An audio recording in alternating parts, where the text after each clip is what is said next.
uma declaração inicial que o senhor quer falar primeiro, alguma coisa? Eu vou falar, o advogado fala, depois eu falo o que interessa aqui. Atenção, pessoal, aí, ó, em especial quem está nos visitando e apoiando, muito obrigado. É nóis, presidente. Mas a situação é extremamente grave. As acusações realmente são terríveis. Não justifica denunciar da forma leviana como está sendo feito. Os inquéritos, ninguém tem dúvida, até pelos áudios vazados do Tagliaferro com Ailton Vieira, que o processo todo é conduzido, é alterado o tempo todo. Inclusive tem um grau de sigilo mais alto possível, para exatamente ser alterado a maneira que convém ao encarregado do inquérito. Nem vou falar que vocês estão cansados de saber que o inquérito não tem a participação do Ministério Público, a mesma pessoa faz tudo. Pessoal, já vou soltar o vídeo, mas já adianto para vocês que essa coletiva que o Bolsonaro soltou, pessoal, olha, tá incrível. Veja o vídeo até o final para vocês verem tudo que Bolsonaro vai falar nessa coletiva. Ele reuniu ali diversos portais de notícia ali, repórteres, para tirar ali a dúvida de todos, pessoal. O Bolsonaro, ele também fala diversas coisas que nós, brasileiros, não sabia do que está acontecendo e do que aconteceu no Brasil. Então, estaria mesmo que em segredo de justiça, mas ele dá um alerta ali também para os responsáveis, né, autoridades aí correr atrás, que tem muitas coisas aí escondidas por baixo do pano, pessoal. Veja o vídeo até o final, tá muito interessante, é de extrema urgência. Já peço que compartilhe esse vídeo com quem é bolsonarista, com seu parente que gosta do Bolsonaro, quer apoiar o Bolsonaro, pessoal. A gente tá postando aqui no canal a todo momento vídeo notícia do Bolsonaro aí para ajudar, né, de todas as formas aí o nosso ex-presidente, que foi excepcional no mandato dele, né, foi pelo povo, né, pessoal, e continua sendo, mesmo não estando eleito presidente do Brasil. Mas o que chamou a atenção dessa coletiva foi que Bolsonaro ali, ele destruiu as narrativas aí do que vem acontecendo contra ele, né, acusando Bolsonaro de saber, né, de ter conhecimento do atentado que iriam fazer contra o presidente Luiz Inácio Lula da Silva, também contra o ministro Alexandre de Moraes e o vice Geraldo Alckmin, pessoal. Mas o Bolsonaro ali, ele fez então essa coletiva, né, para de fato fazer a narrativa dos fatos. Isso porque ele não teve a oportunidade até agora de fazer a sua narrativa, de se defender. Então ele fez nada mais, nada menos do que reunir uma coletiva e fazer todos esses esclarecimentos aí da verdadeira situação do Bolsonaro. Ele que vem sendo acusado aí, né, de saber, né, de estar ciente do que iria acontecer, então, sobre os atentados dos militares que estavam planejando o golpe ali, né, pessoal, contra o presidente Lula, Alexandre de Moraes e o vice Geraldo Alckmin. Mas enfim, ao decorrer do vídeo eu vou trazendo para vocês notícias atualizadas, pessoal, do governo Lula, né, que se refere aí ao governo Lula, e vocês vão ficar sabendo aí do que está acontecendo. Foi publicado também em alguns portais de notícia e eu vou estar resumindo para vocês. Mas enfim, vamos ver essa coletiva aqui, olha, tá muito tenso. Vamos ver o vídeo. E no final dá o relatório e vota para condenar quem quer que seja ainda. Golpe de Estado é uma coisa séria. Como disse agora há pouco o presidente Temer, tem que estar envolvido todas as Forças Armadas, senão não existe golpe. Ninguém vai dar golpe com o general da reserva e mais meia dúzia de oficiais. Mas vamos lá. Eu preciso fazer um breve relato, porque eu quero chegar na origem do problema. Eu quero chegar na forma da equação. Primeiro eu passo a palavra para o doutor Paulo aqui, meu advogado, depois eu prossigo. Pois é, a defesa ela vê com muita preocupação o que está se passando hoje em relação a esse inquérito, que é mantido em sigilo a despeito de a Polícia Federal divulgar na sua página a relação dos indiciados e manter mesmo assim em sigilo. Essa é uma situação gravíssima que não se admite na medida em que o indivíduo indiciado, e considerando que o indiciamento é o rascunho de uma futura acusação, ele impede que o indivíduo possa se defender da narrativa que se constrói contra ele. E nós temos aqui a certeza, a convicção de que, pelos fatos que são colocados, apresentados aos pedaços pela imprensa, evidentemente é construída uma narrativa. O presidente Bolsonaro jamais soube, aqueceu ou participou de qualquer trama golpista para derrubar o Estado Democrático de Direito ou impedir a posse do presidente eleito. Que fique claro isso, e lembro a todos, questionou-se muito o silêncio do presidente Bolsonaro logo após a eleição. não se manifestar em relação aos seus eleitores. Isso houve um preço político para ele, esse silêncio.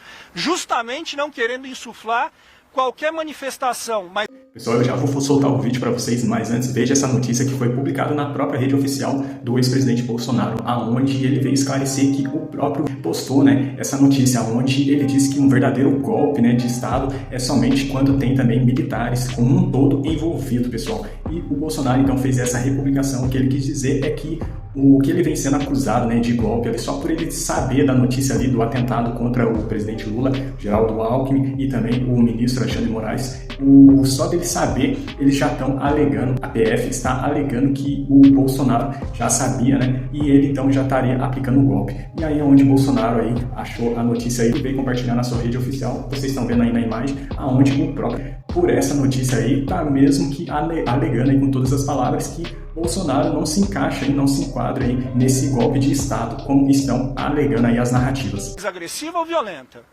Isso houve um custo para ele e hoje lhe é imputado justamente o que quis evitar o tempo inteiro. É lamentável que hoje as pessoas que são indiciadas não saibam, não tenham a mínima ideia de por que estão sendo convocadas e apontadas como criminosos. Nós temos que buscar a origem do problema. Alguns acham que a origem do problema foram as eleições de 22. Eu vou demonstrar que foi um pouco antes, foi lá em 2018. Mas vamos agora dar uma focada em 2022, o pré-eleitoral. O que aconteceu? O TSE pesou na balança de modo que o resultado final fosse para o outro lado. O TSE agiu de forma bastante parcial. Resumindo, eu não podia fazer absolutamente nada. Não podia fazer live em casa, não podia mostrar as imagens do Lula defendendo o aborto, do Lula defendendo o roubo de celular para tomar uma cervejinha, não podia mostrar as imagens do 7 de setembro, a minha ida no funeral da Rainha Elizabeth, mostrar a imagem minha lá na embaixada em Londres. Não podia mostrar o Lula com o gorro do CPX ou tecer comentários sobre aquilo. Não podia mostrar a amizade do Lula com ditadores da América do Sul todo, e Central também. Mas uma coisa pesou e muito nessa balança. Quando o TSE resolveu fazer uma campanha, gastou dinheiro com isso, para que jovens de 16, 17 anos tirassem. Pessoal, vamos a mais uma notícia. Eu já vou soltar o vídeo, mas vamos ver agora essa notícia que também foi publicada em Portal de Notícia e eu vou resumir para vocês. PF, ela indiciou agora um padre, pessoal, né? Para quem não sabe, ali 37 pessoas ali foram acusadas de tentativa de golpe para impedir a posse de Lula como presidente, pessoal. E agora foi destacada a notícia aí que a PF aí indiciou, né? Agora atualizada aí um padre que agora entra como 37 réus aí nessa apuração, nessas investigações aí, né? De tentativa de golpe, pessoal, e o padre seria esse da imagem, aonde foi agora destacado essa notícia já publicada em diversos portais de notícias. O título eleitoral. E essa garotada, em especial aquelas que foram tirar o título de última hora, são as que têm menos informações, 3/4 votam no PT, votam na esquerda. Ou seja, um pouco mais de 4 milhões de jovens tiraram o título de eleitor. Só aí, 3 milhões para o Lula, 1 milhão para mim. Eu estou sendo até me beneficiando. Eu acho que esse percentual é até maior por lá de lá. Só aí nós temos 2 milhões de votos, ou melhor, 3 milhões de votos a mais para o outro lado. Só aí decidiu as eleições. Eu acho que ninguém vai discordar disso aí, entre tantas e tantas outras observações que eu tenho, que o TSE tomou partido. O TSE, inclusive, decidiu que não podia diminuir o preço do combustível. Eu não falei em diminuir o preço do combustível. Mas o TSE proibiu antecipadamente. Como se eu fosse dar uma canetada junto com o Paulo Guedes para diminuir o preço dos combustíveis. E era um momento de crise, onde o mundo todo, o preço dos combustíveis explodia. Fizemos via parlamento. Fizemos via parlamento. Zerando os impostos federais dos combustíveis. Mas a interferência do TSE foi enorme nessa questão. Parecia que era algo, ou melhor, com toda certeza, era algo pessoal do presidente do TSE para com a minha pessoa. Então, obviamente, isso pesou na balança. Não estamos falando aqui em fraude eleitoral de jeito nenhum. Pesou a decisão parcial, a imposição, a ação parcial do TSE no resultado final das eleições. Presidente, já se envolve no movimento Avança Brasil. Não, eu não vou responder. Peraí. Eu não vou responder. Eu não vou responder. Um minutinho. Eu não vou responder. Eu não vou responder. Okay? Bem, vamos lá. Tivemos também, no corrente ano, a Folha de São Paulo publicou matéria do jornalista Glyn sobre áudios e mensagens trocadas entre o juiz auxiliar e os outros que estavam lá no TSE. Entre eles, o Tagliaferro, que estava à frente daquela comissão de combate à desinformação. E esses áudios, vocês tiveram acesso, eu tenho aqui, realmente demonstra claramente que é um processo viciado. Eu não sou advogado. É um processo viciado, onde ele é conduzido. E, dado momento, o juiz auxiliar fala, olha, o ministro quer dessa maneira. E o Tagliaferro responde, vamos mudar? Mude. Nós não podemos desagradá-lo.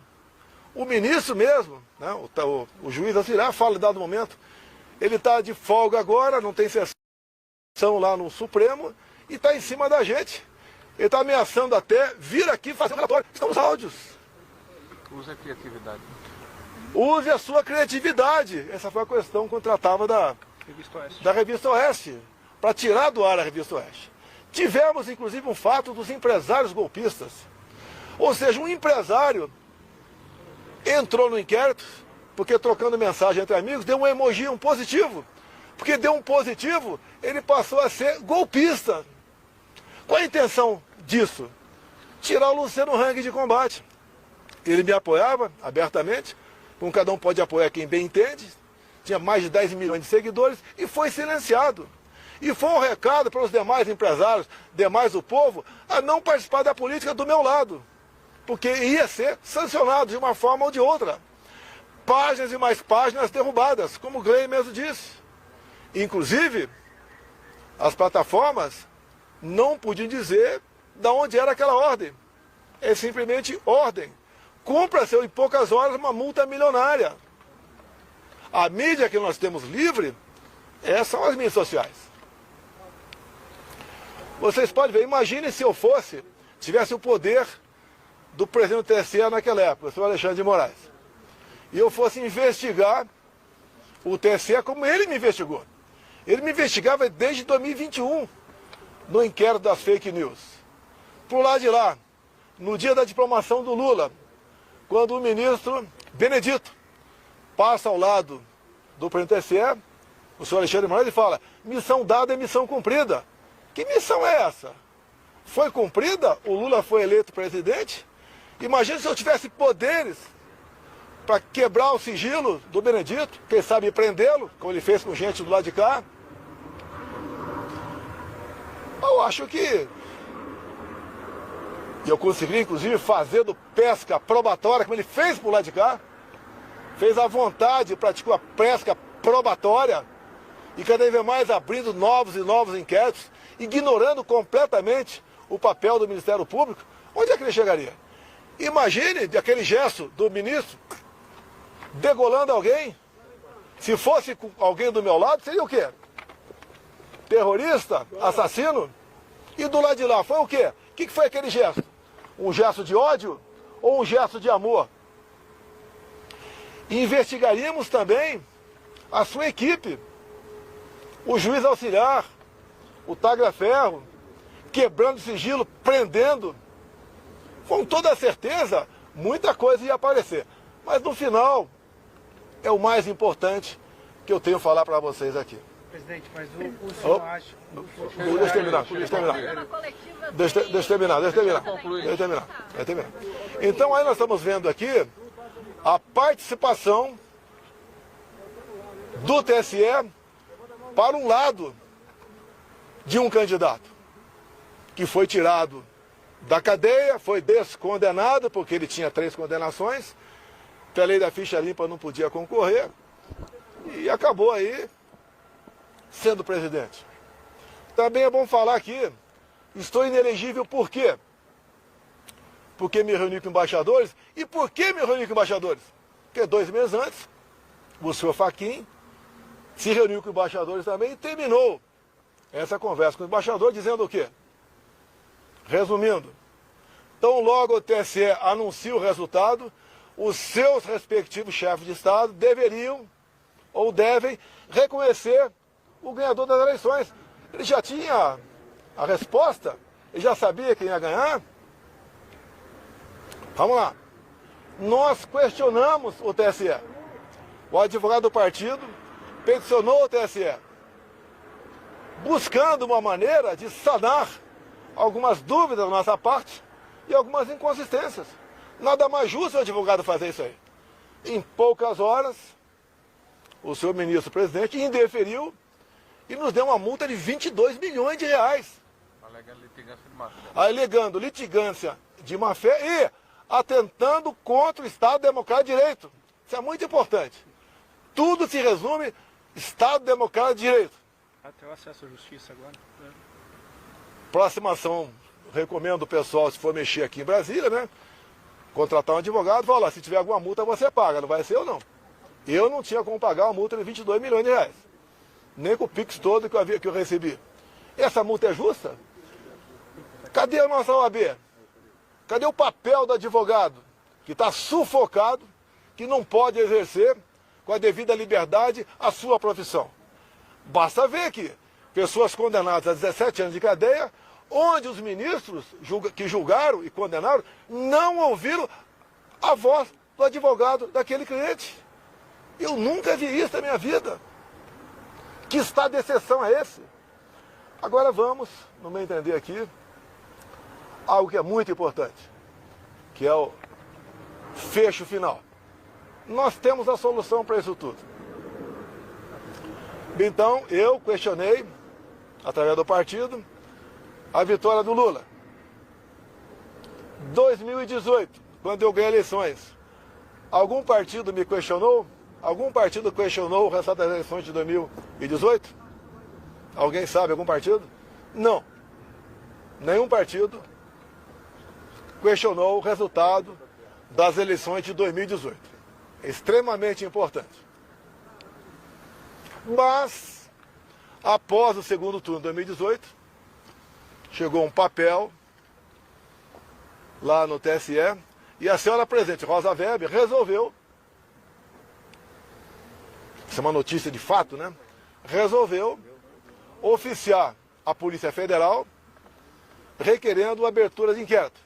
E assim foi aberto o inquérito 1361, novembro de 2018, PF. Então o inquérito foi aberto, eu não sabia. Fiquei sabendo 3 anos depois, que foi questionada a minha eleição.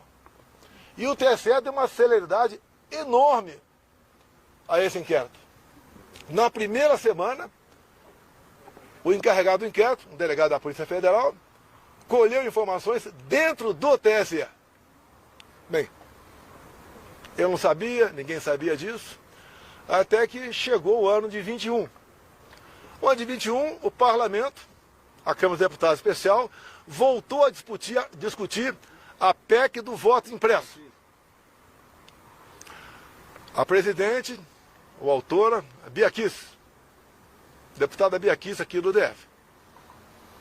Ali, então, alguém falou desse inquérito, 1361.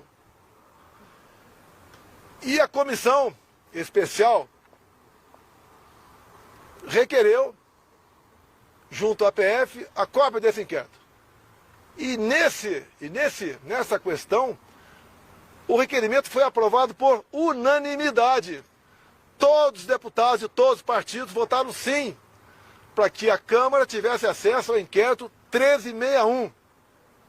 Assim sendo, o inquérito foi entregue pela Polícia Federal para a Câmara, e a Câmara distribuiu cópia a todos os deputados. E, obviamente, era um documento ostensivo.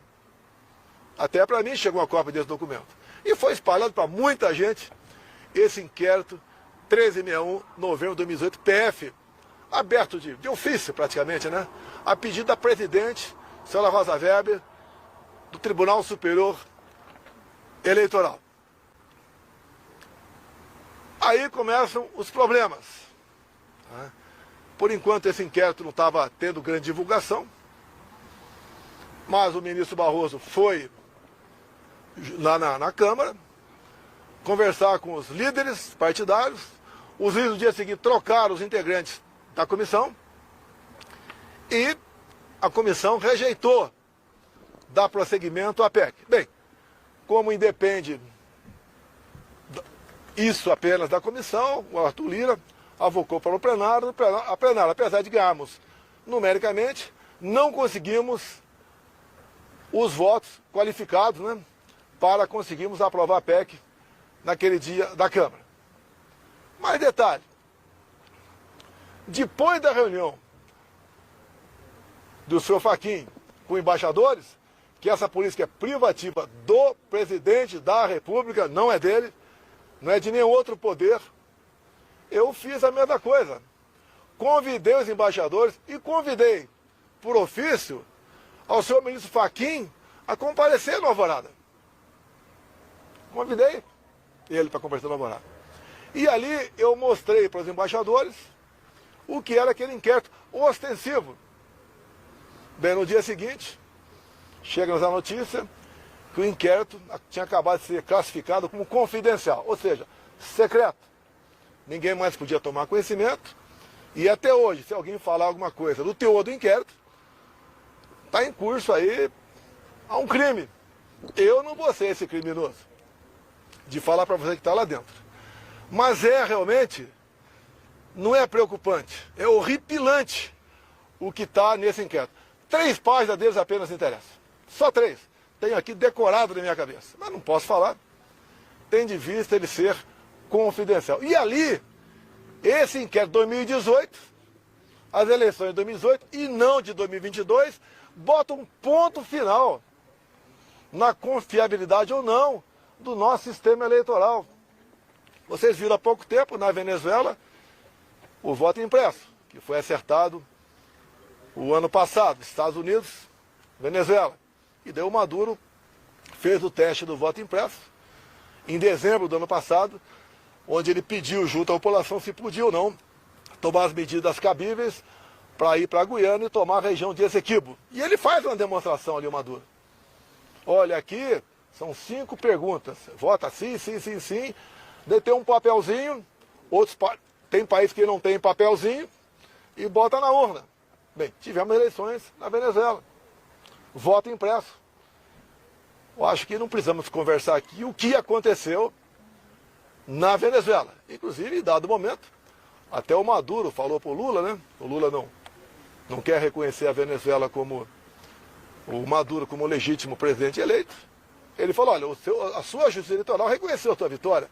Por que você não vai reconhecer a minha vitória via minha justiça eleitoral? Bem, o Maduro não apresentou aí, ó, as planilhas, né? Os mapas, não apresentou nada e foi na mão grande aí, se intitulou vencedor das eleições. Mas isso não está em jogo aqui não. A eleição na Venezuela, até o ano passado, era igualzinha do Brasil. Passou a ser, agora, começo desse ano, de papel depois de um acerto com os Estados Unidos que queria comprar petróleo da Venezuela. Bem, agora, o que eu peço a vocês da imprensa? Para a imprensa, para o meu advogado, é outro assunto.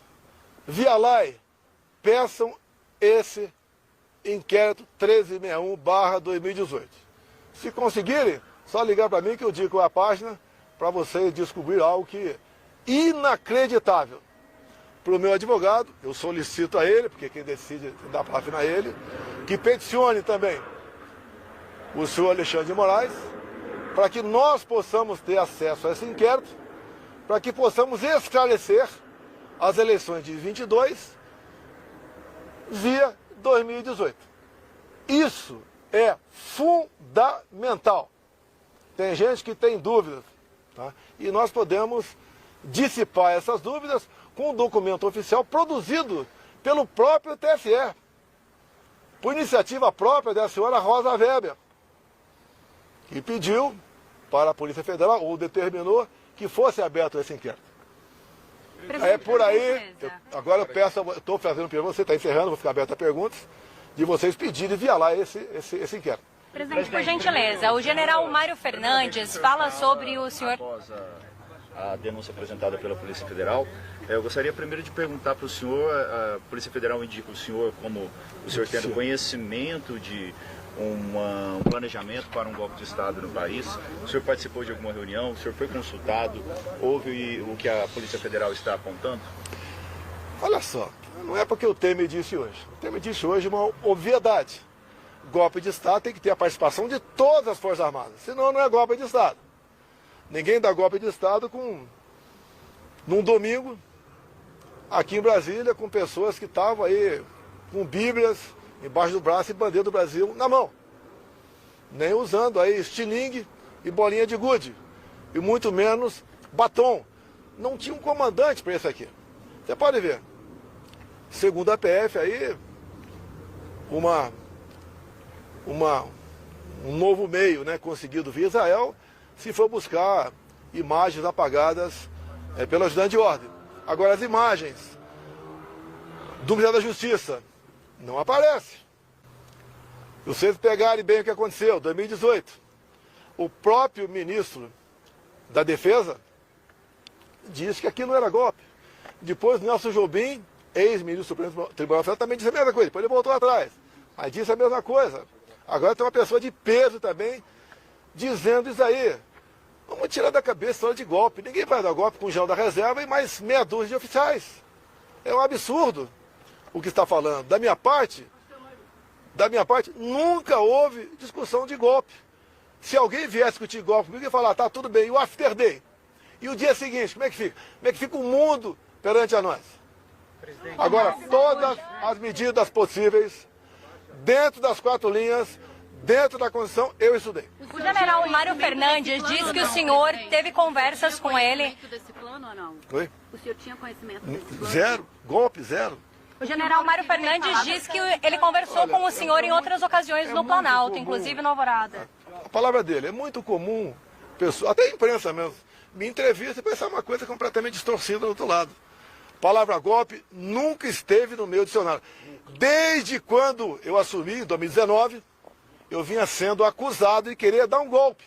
Vocês lembram daquela dita sessão secreta com os ministros, até que culminou com a queda do então ministro Sérgio Moro, até que o Supremo mandou vazar aquilo, né? Abrir aquilo. Era uma reunião reservada, não era uma reunião, como por exemplo, faz uma comissão da Câmara dos Deputados, que tem que estar gravada e fica para os anais. Reunião minha particular. Tá? E daí eu entreguei. E dado momento eu falo, como é fácil impor uma ditadura no Brasil. Eu falo, está escrito lá. E eu não quero isso. Tanto é que eu quero isso, para que isso não ocorra. Até nesses áudios vazados aí, me ofende até. Ah, ele é isso, ele é aquilo. Não faço, jamais faria algo fora das 4 linhas. Dá para você resolver os problemas do Brasil, os seus problemas, inclusive, dentro da Constituição. Presidente, os militares envolvidos no inquérito indicam que o senhor, em determinado momento, teve uma ata que o senhor poderia assinar e que eles estavam pressionando o senhor para que isso fosse assinado até o dia 12, que era o dia da diplomação. O senhor, esse papel foi apresentado ao senhor em algum momento, em alguma conversa? Você tem acesso a esse papel? Não, eu não tenho esse Não, papel. peraí, eu quero saber quem tem. Eu quero saber quem Não teve temos acesso. acesso a nenhum Olha só. documento da investigação até hoje. Não, pera. É importante aqui. É importante aqui, vê? Nesse áudio do General. juiz, Do juiz Ayrton Vieira. do Ayrton Vieira, do Tagliaferro, tá? E no momento ele fala, vamos carregar num 4.2. Bem, eu conheço a Constituição. 142 é aquele artigo que está à disposição, né? Segundo a interpretação de alguns juristas, de outros não, à disposição de qualquer um dos poderes quando um dos poderes está exorbitando. Então existe isso lá. E quando se fala em 142, é uma adesão direta do presidente. Eles vinham discutindo lá dentro o estado de sítio.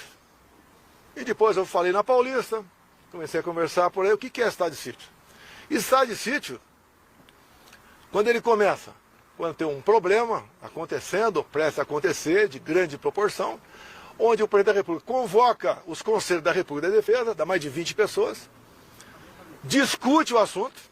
Após a discussão, então, o presidente encaminha uma mensagem para o Congresso Nacional, pedindo autorização para deputados e senadores para baixar o decreto de sítio. Ou seja, é um remédio constitucional. E, na verdade, em última análise, por dizer que o decreto foi assinado pelo Parlamento, que o presidente pediu autorização para o Parlamento. Bem, como essas pessoas, né, que fazem inquéritos têm muita criatividade, falam, opa, não dá para levar avante essa proposta de sítio. Vamos carregar no artigo 142. Eu não tinha acesso. E outra coisa, quando o presidente encaminha para o Parlamento essa mensagem pedindo autorização para o estado de sítio, ele elenca ali algumas ou dezenas de considerantes. Se o presidente, usando de má fé ou de desinformação, assina e manda para lá, ele está em curso em crime de responsabilidade. Tínhamos um problema no Brasil? Tínhamos um problema. O senhor considerou o estado de sítio? Tudo, depois da multa, que eu não podia mais recorrer ao TSE. Se eu recorresse, talvez viesse uma multa de 200 milhões de reais. Talvez fosse cassado o registro do próprio partido. Olha, o que nós temos que fazer? Tem alguma maneira? Cavoque a Constituição. Quem está do meu lado. Presidente, 2015 a Dilma convocou. Tá, tudo bem. Então, foi 2017. Aí não chegou. Você tem razão, foi 2015. Ela não chegou a convocar, não. Ela cogitou isso e fez chegar ao conhecimento do. Mas então era uma possibilidade, presidente? Olha só, zero. Eu não levei para frente. Não convoquei. Até para Estado de Defesa. Não convoquei ninguém e não assinei nenhum papel. Mas foi uma possibilidade? Não. Eu procurei saber se existia alguma maneira na Constituição de você resolver o problema. Não teve como resolver? Descartou-se. Qual era o problema? A perda das eleições? Tinha insatisfação no Brasil. Não, eu acabei de mostrar para você 2018, tá ok? Quando você tiver 2018 na mão, o inquérito 1361, você vai pensar de maneira O diferente. inquérito 1361 no Supremo Tribunal Federal não tem nada a ver com eleição, presidente. O inquérito 1361, PF, está em São Paulo agora, tá? Foi a pedido da senhora Rosa Weber, presidente do TSE na época. Presidente, o senhor acha que por causa desse tensionamento que o senhor... O Lula está celoso, os caminhões-pipa. Como é que está lá no Nordeste? O pessoal está passando fome, passando sede? Conta pra gente um pouco. Eu vim de lá agora, não fiquei na praia não, tanto é que não estão me vendo queimado aqui, né? Conversei com gente do povo, mercadinhos, os preços das coisas explodindo, o Bolsa Família não está dando para mais quase nada, tá? O povo está muito preocupado assim, com o preço do arroz, do feijão, do combustível, que infelizmente se perde aqui no Brasil. Quem é da economia está acompanhando, realmente estamos ladeira abaixo na economia. Corte da Bolsa Família lá no Nordeste, o presidente. Pode mudar o comentário do Trump? Estados Unidos é o maior país, a maior economia do mundo, maior forças armadas do mundo, projeta um poder, e o Trump tem uma mania de liberdade. Você pode ver o que ele sentiu na pele, enquanto presidente da República ele teve sua conta derrubada no Twitter, dá para imaginar, tá? E, obviamente, ele está assumindo agora. O Elon Musk está com ele, agora é X, tá? E, no meu entender, ele está preocupado com a liberdade no mundo todo. Ele não... Podia até alguém perguntar para ele o que ele achou da eleição no Uruguai ontem. Tá? Então, a preocupação dele é com a liberdade e ele não quer. Eu entendo que ele não quer que a América do Sul aqui fique vermelha. O senhor ainda pensa que vai ter Presidente, a questão do vale da anistia, presidente. Como é que tá? A gente teve essa questão que ela... A anistia, eu conversei com o Lira lá atrás, conversei com o Marinho pode falar também, até o Flávio tem conhecimento, o Zuco. Tá? Não tínhamos clima para... Podíamos aprovar na comissão, não teria clima para aprovar no plenário da Câmara. Então, via comissão, você pode convidar pessoas a participar. É ideia de parlamentares trazer aqui para a comissão em audiência pública, sabotagem, em audiência pública, por exemplo, aquela senhora de Ji-Paraná, Rondônia, que tem 6 filhos, menores de 10 anos, que o pai está condenado. Está foragido, mas está condenado. Queremos ouvir familiares de quem está exilado no momento na Argentina. Mas diante do inquérito, você tá? foi ameaçado pela da anistia? Não vejo ameaça não, coisa completamente diferente. E pessoal, essa então foi a coletiva aí que Bolsonaro deu para esclarecer os fatos, né? A gente sabe que até agora, o momento, ele não teve a oportunidade de ir perante a justiça e justificar, aí se defender das acusações, né, pessoal? Então, o que ele fez foi reunir todo esse pessoal aí, propor uma coletiva para, de fato, esclarecer os fatos, o que vai pesar muito aí, né, na justiça para que esse caso todo do tentativa de golpe venha a se resolver, né, pessoal? O que vocês acharam desse vídeo, dessa coletiva do Bolsonaro, pessoal? Comenta pra gente aqui nos comentários, é muito importante a sua opinião. Já se inscreve, já a gente vai trazer mais um vídeo interessante aqui no canal, então se inscreve, ativa o sininho com todas as notificações para você não perder a próxima notícia do Bolsonaro. E pedimos que compartilhe também com um familiar seu, com um bolsonarista que você conhece, grupos de WhatsApp, compartilha esse vídeo para que todos possam ver essa coletiva que Bolsonaro deu por completo.